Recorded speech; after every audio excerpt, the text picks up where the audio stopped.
So, today I'm going to talk about something that pops up on Facebook groups to do with Aspies on a regular basis, and that is attraction to the opposite sex. I'm getting on a little bit in age, and it may be different from my generation to your generation.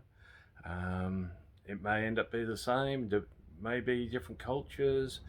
There's a lot of things that can go into what I say not applying to yourself. Um, if you're an Aspie, then a lot of what I say you should be able to adapt to your particular environment. It's just about learning, just like any other skill that you develop, on how to actually best use what you know. Um, and that goes across everything, but some people will not be able to learn what I'm about to actually talk about. And if that's the case, then yeah, I'm going to start with something which is very controversial, I suppose, because I can see a lot of people getting up in arms about it. But it's actually really easy to get laid. You go to a nightclub, pub, pretty well any venue where women are actually looking for a bloke, and keep your trap shut, and they will pretty well want to actually find out what you're all about. And to do that, most of the time they'll actually use sex to actually do it.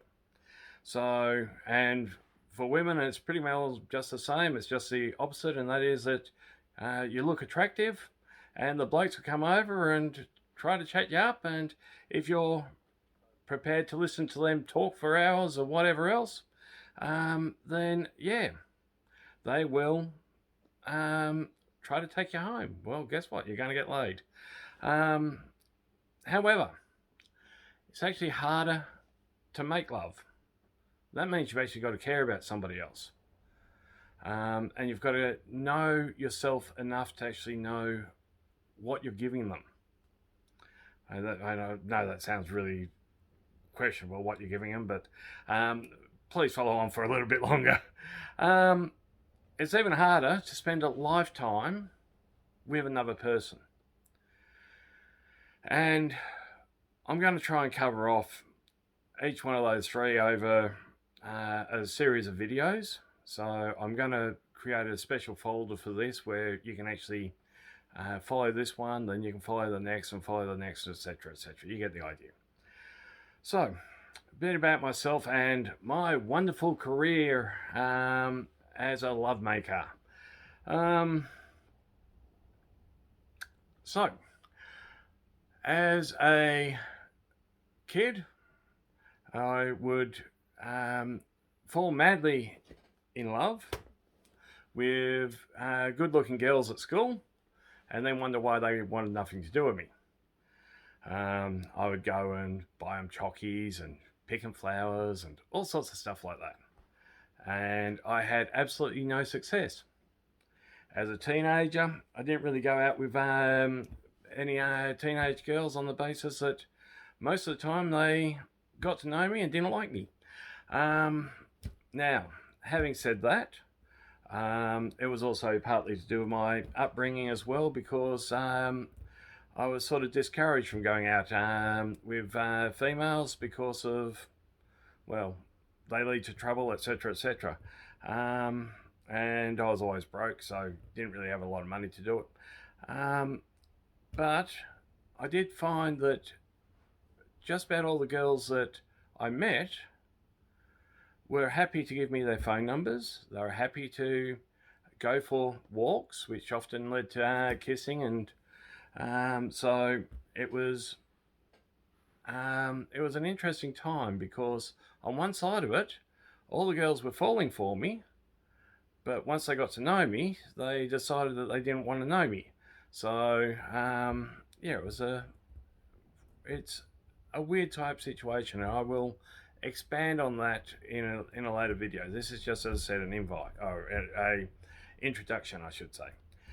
I can remember I'd hit 17, just about to go into the army, and I was still at that stage, hadn't really gone out with any females, and I got talking to a lovely lady working security in a building in Melbourne, and we decided that we're going to have dinner together, and that was fantastic.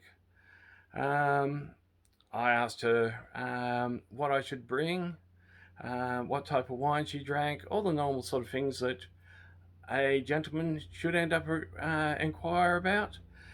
I think I came across a little bit too strong because she cancelled the dinner date and it never took place again.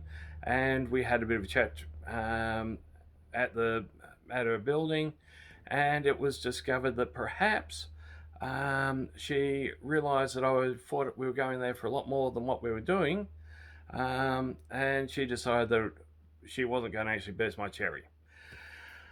So, joined the army, still virgin, and had a few girls that during my recruit course make passes at me, and I was totally oblivious. One of them was playing footsie under the table, and I sort of looked at her and said, "Well, why do you keep kicking me?" So yeah, she was unimpressed because I pretty well blurted to everybody else in the mess hall that she was trying to make a pass at me, which made her fair game for just about anyone else, I suppose. Talking about which, I got invited to another party by one of the other girls from there, and my question to her was, "Oh, that sounds good. Whereabouts am I sleeping tonight?" So she showed me a spare room, and I took her at her word and slept there. I didn't realise that she was inviting me to spend the night. So I was really confused. I just couldn't understand how to actually take that next step. I brought a book on how to pick up women. Well, actually, I didn't have any trouble picking up women. I had trouble with moving on to the next stage. I could get them naked, but I didn't know what to do afterwards. But the book spoke about alternative ways to meet women, including supermarkets and all the rest. I'll also go into this in a later video. So definitely subscribe. Definitely keep your eyes open, because a lot of, as I said, a lot of this will be explored in depth in the next couple of sessions. So, I finally met my first wife, and it was quite a hilarious situation there too.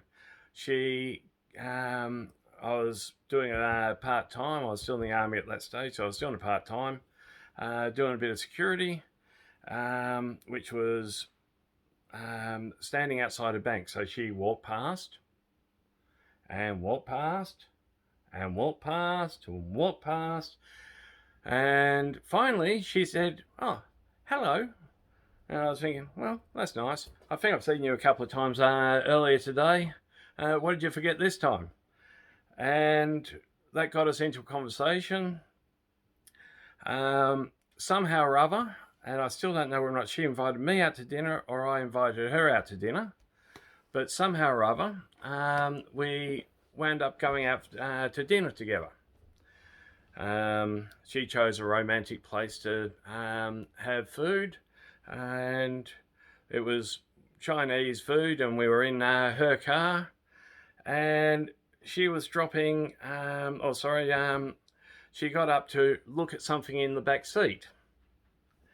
And of course she's wearing a mini skirt, and I glanced over, and don't think she was wearing knickers.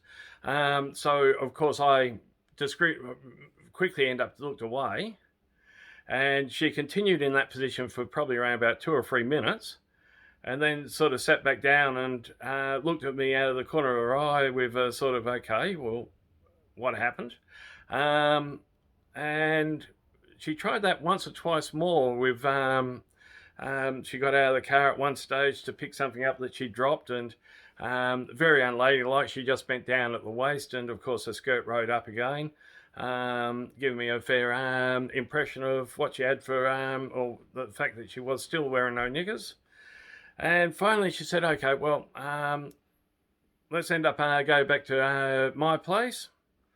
So went back to her place, and she said, okay, well, or she made me some garlic bread, or garlic toast, I should say, pointing out what a great thing for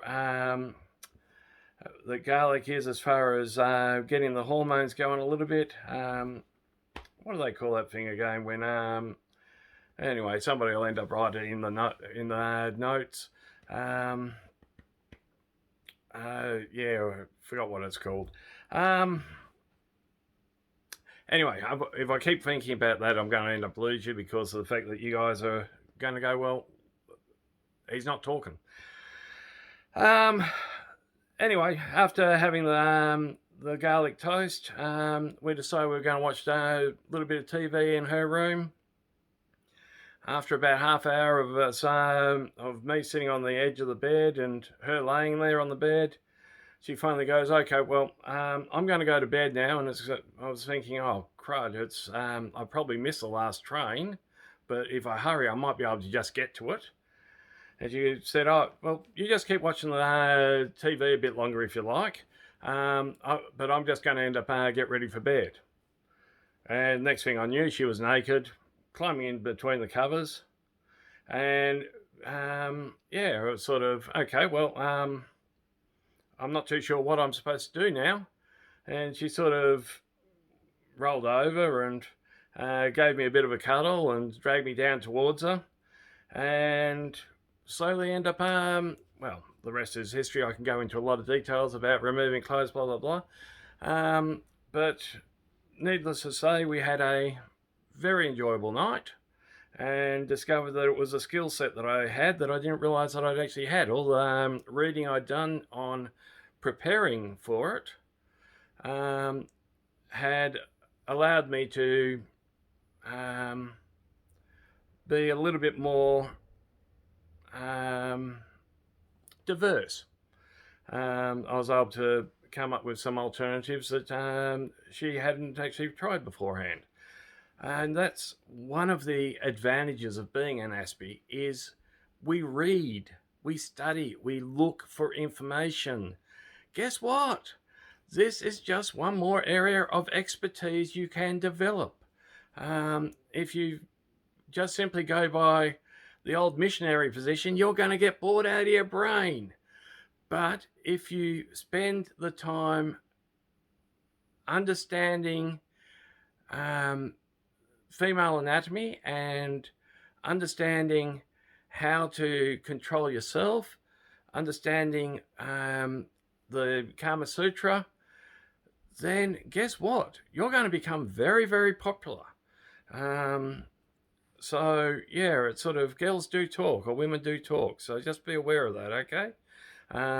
Women are great at telling each other about the bloke that they're with, and that opens up opportunities if you ever break up with them. So anyway, as I said, long story short, I had sex with her, so therefore I felt I had to marry her, which at the time I didn't think was a bad thing because we were enjoying each other's company on a regular basis. If I wasn't at the army, if I wasn't working, then we were in bed together. But that was about as far as it clicked. And that's going to have to be something that you need to actually become aware of. And that is that not everyone is going to be suited for all aspects of your life. And what you want may be different today than what it was yesterday, and it may be different tomorrow than what it is today. So just be aware of that. You've got the opportunity to practice, to perfect areas of your life that you may not have developed yet. And as I said, this is what we're going to cover. Anyway, enough of me for today. I look forward to talking to you hopefully tomorrow, but in the next couple of days. And I will go into how to actually meet women, and yeah, we'll talk then. Don't forget to subscribe. Okay, talk soon.